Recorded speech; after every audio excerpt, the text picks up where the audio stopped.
Halo semuanya. Video kali ini saya akan menjelaskan penyebaran hoaks dan ujaran kebencian di media sosial dalam pandangan sosiologi hukum. Dalam konteks sosiologi hukum, fenomena ini tidak hanya dipandang dari sisi pelanggaran hukum positif, tetapi juga dari hubungan antara hukum, masyarakat, dan perubahan sosial. Sebelum kita masuk ke pembahasannya, kita harus tahu apa sih itu hoaks. Jadi, hoaks adalah informasi palsu atau berita bohong yang disebarkan dengan tujuan tertentu, seperti menyesatkan, memprovokasi, atau memperoleh keuntungan baik itu pribadi atau politik.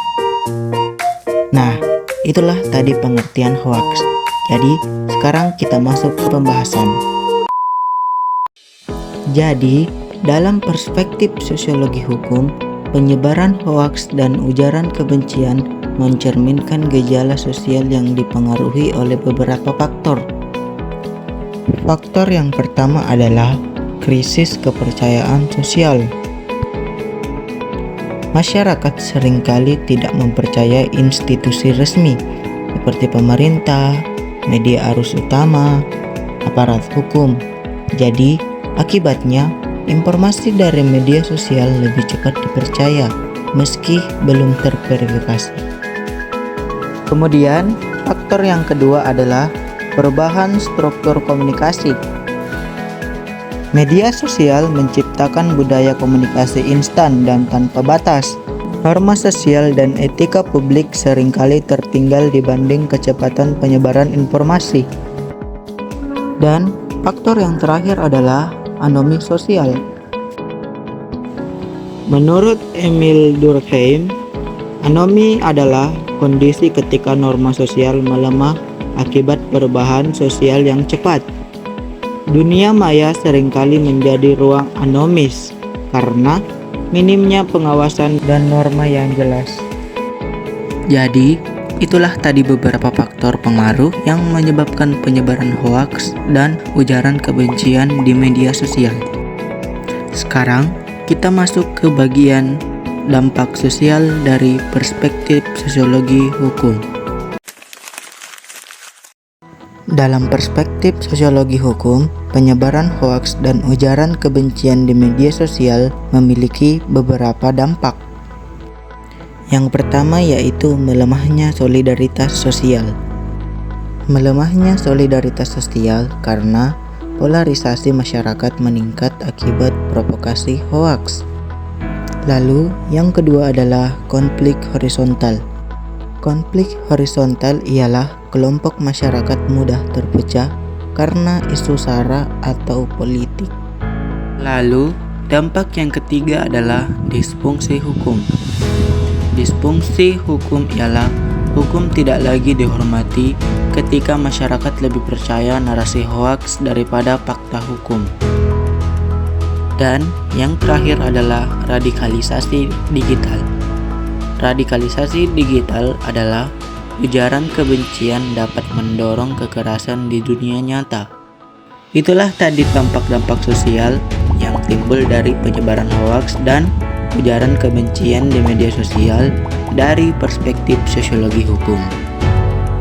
Penyebaran hoaks dan ujaran kebencian di media sosial dalam pandangan sosiologi hukum dapat dicegah dan ditanggulangi dengan cara seperti pada berikut ini.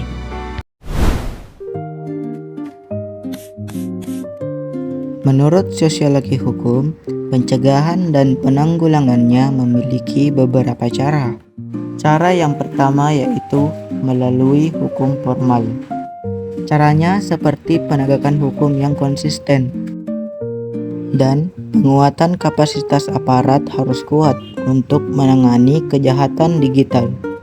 Cara yang kedua yaitu melalui norma sosial dan budaya. Caranya seperti membangun budaya literasi digital di sekolah, komunikasi, keluarga, dan juga menghidupkan kembali nilai toleransi, gotong royong, dan etika komunikasi. Cara yang ketiga yaitu melalui struktur sosial. Caranya seperti kolaborasi antar pemerintah, platform media sosial, akademisi, masyarakat, dan juga pengawasan komunitas. Dan cara yang terakhir adalah melalui pendidikan.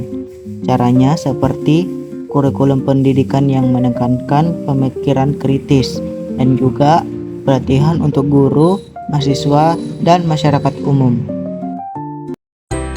Nah, mungkin itulah tadi beberapa hal yang bisa saya jelaskan, dan kesimpulannya adalah dalam perspektif sosiologi hukum, penyebaran hoaks dan ujaran kebencian adalah fenomena multidimensi yang tidak bisa diselesaikan hanya dengan penegakan hukum.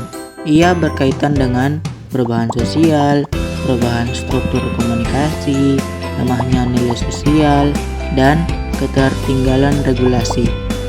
Oleh karena itu, solusi terbaik adalah kombinasi antara hukum yang kuat, masyarakat yang kritis, dan nilai sosial yang sehat. Mungkin cukup itu saja yang bisa saya sampaikan. Kurang dan lebihnya mohon dimaafkan. Cukup sekian dan terima kasih.